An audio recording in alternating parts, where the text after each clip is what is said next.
اللہ پاک نے انسان کو کیسے پیدا کیا ہے؟ جب اللہ پاک نے اس کائنات کو پیدا فرمایا، آسمانوں کو بلندی دی، زمین کو وسعت عطا کی، پہاڑوں کو مضبوطی دی، سمندروں کو گہرائی دی، تو فرشتے رب کی تسبیح میں مشغول تھے۔ ہر چیز اپنے رب کے حکم پر چل رہی تھی۔ پھر اللہ پاک نے فرمایا، میں زمین میں ایک خلیفہ بنانے والا ہوں۔ فرشتوں نے ادب سے عرض کیا، اللہ! کیا آپ ایسی مخلوق پیدا فرمائیں گے جو زمین میں فساد کرے گی؟ اللہ پاک نے فرمایا، جو میں جانتا ہوں تم نہیں جانتے۔ اللہ پاک نے زمین کے مختلف حصوں سے مٹی لی، کہیں نرم، کہیں سخت، کہیں سفید، کہیں سیاہ، کہیں سرخ، کہیں بھوری۔ اسی لیے انسان مختلف رنگوں، مزاجوں اور فطرتوں کے بنے۔ پھر اس مٹی سے حضرت ادم کا جسم بنایا گیا۔ وہ جسم بے جان تھا، خاموش، ساکت۔ فرشتے دیکھتے رہے، حیران ہوتے رہے۔ روح پھون کی گئی۔ پھر وہ لمحہ آیا جس نے مٹی کو انسان بنا دیا۔ اللہ پاک نے حضرت ادم کے جسم میں اپنی طرف سے روح پھون کی۔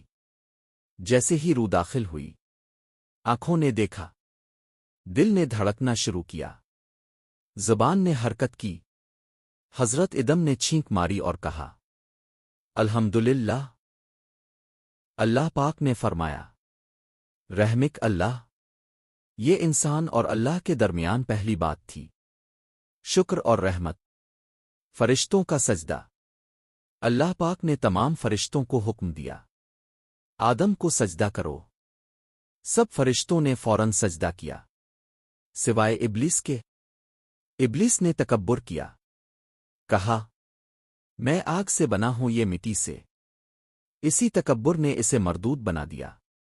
انسان کو علم عطا کیا گیا۔ اللہ پاک نے حضرت ادم کو تمام چیزوں کے نام سکھائے۔ یہ وہ علم تھا جو فرشتوں کے پاس بھی نہ تھا۔ تب فرشتوں کو معلوم ہوا کہ انسان کی اصل عزت علم، عقل اور امانت ہے۔ انسان کی اصل پہچان۔ انسان کو مٹی سے بنایا گیا تاکہ وہ عاجز رہے، اور روح اللہ کی طرف سے دی گئی تاکہ وہ بلند ہو۔ اسی لیے انسان اگر جھک جائے تو فرشتوں سے افضل، اور اگر غرور کرے تو جانوروں سے بھی بدتر ہو جاتا ہے۔ اے انسان! تو مٹی سے بنا ہے مگر تیرے اندر رب کی امانت ہے۔ تو کمزور ہے مگر تیرا رب طاقتور ہے۔ تو فانی ہے مگر تیرا رب ہمیشہ رہنے والا ہے۔ اپنی اصل کو پہچان، اپنے رب کو نہ بھول، کیونکہ جس نے تجھے مٹی سے اٹھایا وہی تجھے جنت تک بھی لے جا سکتا ہے۔